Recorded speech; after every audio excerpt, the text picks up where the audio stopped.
अब एक और बहुत इंपॉर्टेंट चीज है जो आपकी मार्कशीट से रिलेटेड है, वो क्या चीज है भाई, उसको समझिए। आपकी जो मार्कशीट आती है ग्रेजुएशन की, उसमें मेनली 4 मेन कंपोनेंट होते हैं, मेन हेडिंग होती है मार्कशीट के अंदर। क्या होती है भाई? लेक्चर का ग्रेड होता है, ट्यूटोरियल का ग्रेड होता है, प्रैक्टिकल का ग्रेड होता है, और आपका अल्टीमेटली नेट ग्रेड होता है। यहाँ पर एक चीज आप समझ लीजिए, अगर नेट ग्रेड के आगे आपका एफ लगा हुआ है, तब तो उस सब्जेक्ट का एग्जाम आपको दोबारा देना ही पड़ेगा हर हाल में। तब आप ये नहीं सोच सकते कि क्या मैं इसको बिना क्लियर करे निकल जाऊंगा, ये है वो है। नहीं जी, अगर आपका नेट ग्रेड के आगे एफ लगा हुआ, तब तो वो पेपर आपको एज अ इसेंशियल रिपीट देना होगा। इसेंशियल रिपीट मतलब भाई इस पेपर को रिपीट करना बहुत इसेंशियल है, नहीं करोगे तो हम आपको डिग्री नहीं देंगे।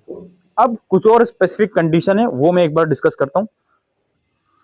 वो कंडीशन दोस्तों ये है, अब बहुत से बच्चों का क्या होता है मार्कशीट में, मैं सिंपल से अगर बताऊं, मार्कशीट ऐसी बनी हुई है आपकी, इसमें 3-4 कंपोनेंट है। भाई नेट ग्रेड में वो कहते हैं सर नेट ग्रेड में मैं पास हूँ, उसमें ए बी या सी या डी वो लिखा हुआ है, मैं पास हूँ। लेकिन सर मेरा प्रैक्टिकल के आगे या ट्यूटोरियल के आगे या इवन लेक्चर के आगे एफ लगा हुआ है, तो मैं क्या करूँ? क्या मैं उस पेपर को दोबारा दूँ? नेट ग्रेड में मैं पास हूँ, लेकिन या तो ट्यूटोरियल या प्रैक्टिकल के आगे एफ लिखा हुआ है, तो मैं क्या करूँ? ऐसी सिचुएशन में यूनिवर्सिटी तो ये बोलती है कि भाई आप उस सब्जेक्ट का इम्प्रूवमेंट दे दो। अब इम्प्रूवमेंट कैसे दोगे? अगर मान लो सेमेस्टर 1 का है तो वो 3 के साथ जाएगा या 5 के साथ जाएगा, सेमेस्टर 2 का है तो वो 4 या 6 के साथ जाएगा। इस तरीके से इम्प्रूवमेंट चलता है। तो अब यहाँ पे क्या है जी, सर मैं एग्जाम दूं दोबारा? देखो जी, अगर आप एग्जाम नहीं दोगे, आपका नेट ग्रेड दिखेगी यूनिवर्सिटी। नेट ग्रेड में अगर आप पास हो, पी लिखा हुआ है या ग्रेड दिए हुए पास हो, और लेक्चर ट्यूटोरियल या प्रैक्टिकल में एफ लिखा हुआ है किसी सब्जेक्ट के आगे, लेकिन नेट ग्रेड में पास हो, यूनिवर्सिटी आपको डिग्री दे देगी। ग्रेजुएशन कंप्लीट करने के बाद कुछ नहीं सवाल करेगी आपसे कि इसमें एफ क्यों है। लेकिन अब आप ये थोड़ा सा इसको लॉजिकल वे में सोच कर देखो, थोड़ा साइकोलॉजिकल वे में सोच कर देखो कि भाई वो मार्कशीट लेकर अगर आप कहीं जाओगे, कहीं जॉब के लिए चले गए, या इवन चलो मान लेते हैं गवर्नमेंट जॉब के लिए चलेगा, डॉक्यूमेंट वेरिफिकेशन होगा, तो क्या वहां के ऑफिसर अगर इंटरव्यू के टाइम पर आपसे सवाल पूछ लें कि इसमें तो आपका फेल लिखा हुआ है, लेक्चर में क्यों लिखा हुआ है, आप उनको किस तरीके से जवाब दोगे जी? आप उनसे क्या कहोगे जी, उसमें एफ क्यों लिखा हुआ है? यही चीज मैं समझाने की कोशिश कर रहा था इतने टाइम से। और एक और मिथ में क्लियर करने वाला हूँ, अभी रुक जाओ, अभी मैं आऊंगा उस चीज के ऊपर। बहुत से बच्चे कुछ मिथ में बने बैठते हैं और बहुत से भ्रम भी यूट्यूब वीडियोस के द्वारा बच्चों को दिए जाते हैं, उस मिथ पर भी मैं आऊंगा। पहले तो ये मिथ क्लियर कर दूं कि भाई अगर आपका किसी कंपोनेंट में एफ है लेकिन नेट ग्रेड में पास हो, तो आप ठीक है, डिग्री आपको मिल जाएगी।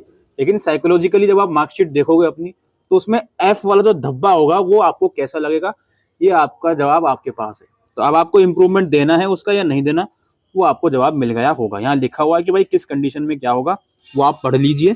ठीक है, मैंने आपको बता दिया मोर देन एफ है नेट ग्रेड में, लेकिन आप थ्योरी में नॉट सेटिस्फाइड हो, प्रैक्टिकल या ट्यूटोरियल में सेटिस्फाइड है आपका ग्रेड, तो इसमें लिखा हुआ है कि भाई थ्योरी एग्जाम में अपियर हो इंप्रूवमेंट के लिए।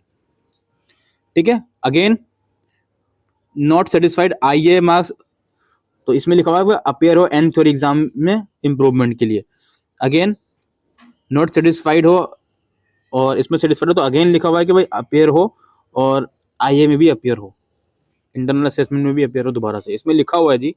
और सिर्फ प्रैक्टिकल में आप सेटिस्फाइड नहीं हो, थ्योरी में सेटिस्फाइड हो, नेट ग्रेड में तो सेटिस्फाइड हो ही, तो भाई दोबारा से कोर्स को अटेंड करो और बोथ थ्योरी में भी और प्रैक्टिकल एग्जामिनेशन में भी अपियर हो, इसमें लिखा हुआ है।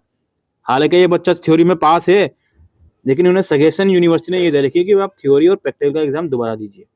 राइट, नीचे आते हैं और एफ लिखा हुआ तो सोचने की जरूरत ही नहीं है, इसेंशियल रिपीट देना ही है। ठीक है, और अब लास्टली एक और मिथ में क्लियर करना चाहूंगा जी, और वो मिथ ये है, अभी मेरे पास मार्कशीट नहीं तो मैं मार्कशीट दिखाता। मार्कशीट के अंदर लेक्चर ट्यूटोरियल प्रैक्टिकल और नेट ग्रेड दिया जाता है। जनरली ये मिथ एसओएल के बच्चों के साथ बनाया जाता है। क्या मिथ बनाया जाता है कि सर मैं प्रैक्टिकल में मेरा एफ आया है लेकिन नेट ग्रेड में पास हूं, मैंने असेसमेंट नहीं दिए थे इसलिए मेरा एफ आया है। बहुत से लोग भी आपको ये बताते हैं कि आपने असेसमेंट नहीं दिए थे इसलिए आपका प्रैक्टिकल में एफ आया है। भाई ये किस बात का सेंस है? मैंने आपको बता दिया कि भाई लेक्चर ट्यूटोरियल और प्रैक्टिकल में ग्रेड्स किस कंडीशन में होंगे, किस कंडीशन में नहीं होंगे, वो मैंने आपको बता दिया। अभी एक चीज और क्लियर करूंगा मैं कि सर हमारा तो ऐसा में प्रैक्टिकल होता नहीं है, फिर उसमें ग्रेड्स क्यों है? अभी रुक जाओ जी, लेकिन बहुत से बच्चे को ये बताया जाता है कि प्रैक्टिकल में आपका एफ लिखा हुआ है या ए बी या कुछ भी लिखा हुआ है। क्यों लिखा हुआ है? क्योंकि आपने असेसमेंट नहीं दिए थे। भाई वो सरासर गलत बात है, सरासर गलत बात है। इस बहकावे में मत आना।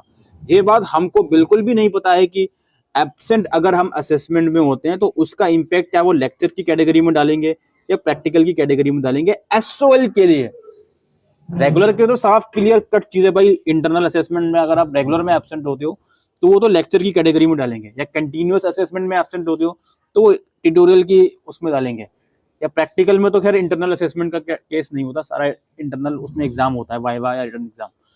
ये तो रेगुलर का तो सारी चीजें क्लियर है कि रेगुलर का बच्चा अगर इंटरनल असेसमेंट में फेल होता है तो उसका इम्पैक्ट लेक्चर की कैटेगरी में पड़ेगा, उसके लिए ट्यूटोरियल या उसमें नहीं पड़ेगा। वो अलग बात है कि टीचर अगर ट्यूटोरियल करवा रही है कंटिन्यूअस असेसमेंट, उसमें वो एब्सेंट हो गया तो वो उसकी कैटेगरी में लगाएगा। ये सारा यूनिवर्सिटी के ऊपर डिपेंड करता है कि भाई वो किस तरीके से मार्क्स उठाकर कहाँ डाल रहे हैं। हमने आपको बता दिया कि भाई इस सब्जेक्ट के इस सब्जेक्ट के इस टॉपिक के इतने क्रेडिट होंगे तो इसी के अंदर मार्क्स गिवन होंगे, राइट। ये बहुत बड़ा मिथ बच्चों को आ रहा था जो मैं क्लियर करना चाह रहा था। तो असेसमेंट में आप फेल हो तो ऐसा बिल्कुल भी मत समझना कि सर प्रैक्टिकल के आगे एब्सेंट लगा हुआ तो मैं फेल हूँ।